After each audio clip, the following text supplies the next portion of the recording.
এই রাষ্ট্রপতিকে সরাইলো কেন? এই রাষ্ট্রপতিকে সরাইলো কেন যদি আপনি বুঝতে পারেন, তাইলে বুঝতে পারবেন যে কাকে বানাতে হবে। অ্যাডভোকেট আবু হেডার আছে কি বিএনপি কি নিজ দলের প্রবীণ কোন নেতাকে রাষ্ট্রপতির আসনে বসাবেন নাকি সবাইকে চমকি দিয়ে নতুন মুখ আনবে?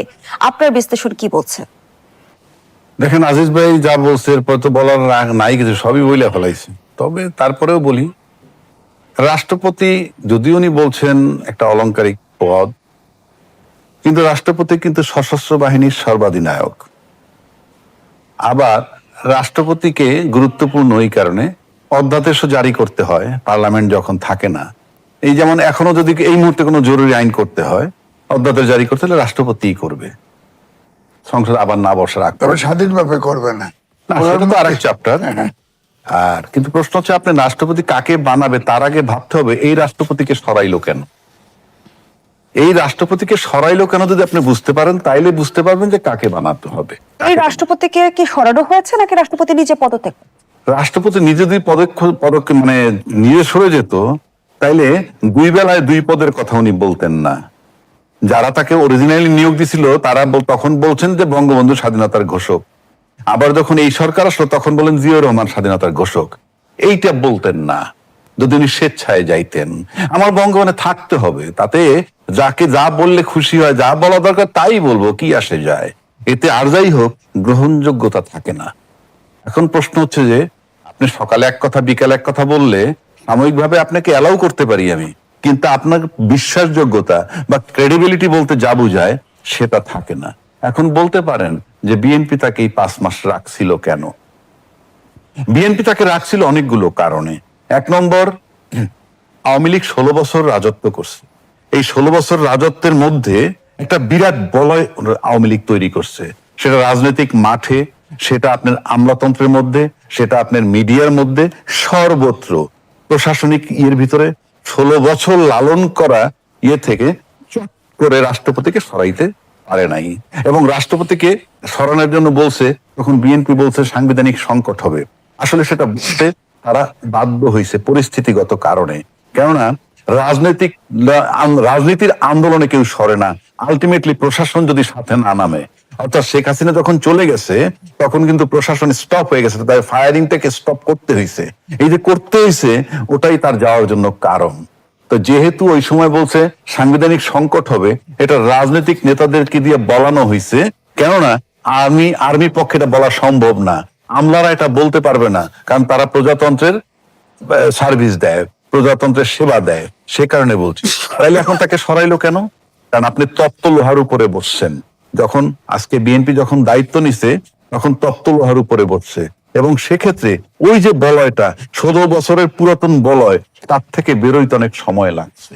এখন সেই বলয় থেকে যখন সিদ্ধান্ত নিতে পারছে আজকের প্রধানমন্ত্রী, যখন 5 মাস হওয়ার পর উনি হয়তো ভাবছেন যে ওনার পায়ের তলার মাটি কিছু শক্ত হয়েছে এবং যে বলয়ের কথা আমি বলতে সেই বলয়টা কিছু দুর্বল হয়ে আসছে, তখনই তাকে সরতে বলছে। এই কারণে সিক্রেসি অ্যান্ড প্রাইভেসি, কারণ যিনি সকালে এক কথা বিকালে এক কথা বলেন, যেটা আমি আগে বললাম, অন্তত তাকে তার উপর ডিপেন্ড করা যায় না।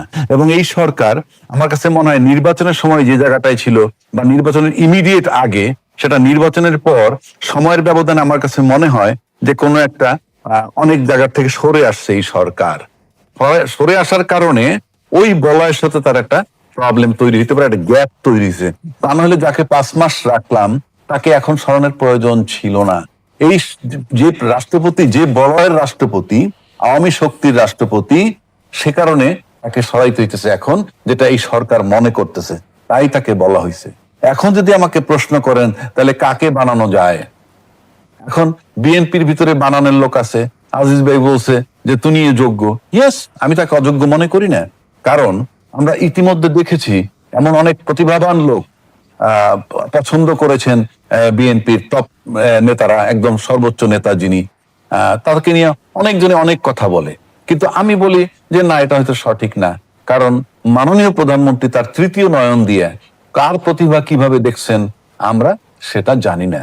কাজী ওনার দলের ভিতরে বহু লোক আছে, এমন লোকরাও নিতে পারেন যারা আমরা নিন্দা করতে পারি, কিন্তু উনি তৃতীয় নয়ন দিয়ে হয়তো দেখবেন যে উনি প্রতিভাবান।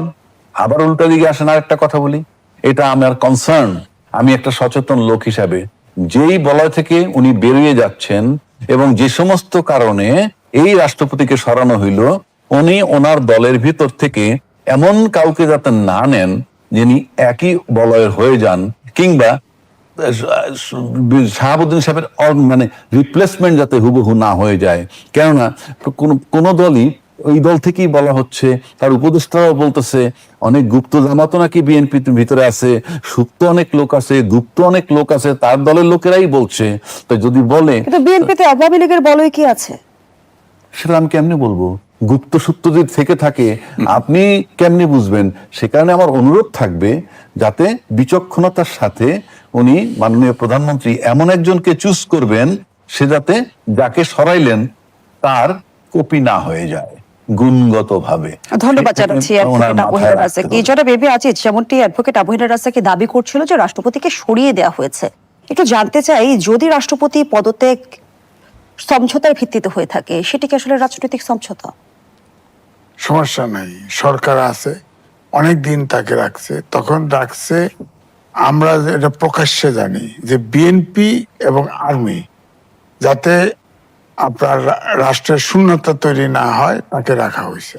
এবং তিনি যে সংবিধানের যে নিয়ম আছে, তো তার যে বিএনপি যে ক্ষমতা আছে- পারপাস দিয়ে রাষ্ট্রপতিকে তার পদে বহাল রেখেছিল, সেই পারপাসকে তিনি সার্ভ করেছেন।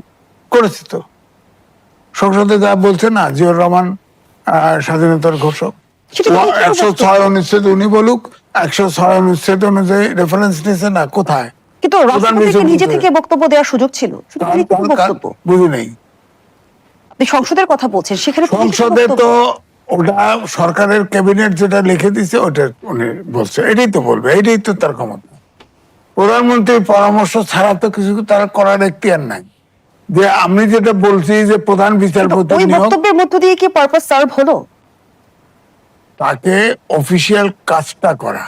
ধরেন ওই সময় ধরেন প্রধানমন্ত্রী ছিল, শেখ হাসিনা পালিয়ে গেছে, স্পিকার সেনানিবাসে আশ্রয় আছে, হ্যাঁ, রাষ্ট্রপতি যদি চলে যেত সরকারের কি থাকতো? তো এর আগে তো তিনি দাবি করেছেন যে তিনি পদত্যাগ পত্র পাননি, কে? রাষ্ট্রপতি। সে তো, আমরা তো জানি তো, মানব জমিনের সম্পাদকের কাছে বলছে, আর নাই বলছে, এটা সত্য। কারণ পদত্যাগপত্র আমরা যতটুকু শুনেছি, প্রধানমন্ত্রী ছিলেন শেখ হাসিনা, তিনি রেজিগনেশন লেটার লিখছিলেন, কিন্তু সে সময় পায় নাই। কারণ বঙ্গভবনে আসলে তো খতম হয়ে যায়, সুতরাং সোজা শেখ হাসিনা যেখানে জনগণ দিয়ে ক্ষমতাচ্যুত হয়েছে, সেখানে পদত্যাগ পত্র কি আসলে মুখ্য? দরকার ছিল। দরকার এখন ছিল। তো হ্যাঁ দরকার ছিল। তাহলে স্মুথলি প্রধানমন্ত্রী যদি চলে যেত, এখন ধরেন এই যে 6 তারিখে সংসদ বাতিল করে দিচ্ছে, কোন একটিরে বাতিল করছে? আমি যদি প্রশ্ন করি, আমার তো প্রশ্ন আছে, এই প্রশ্ন থাকতো না। প্রধানমন্ত্রী যদি রেজিগনেশন দিত, সাথে সাথে সরকার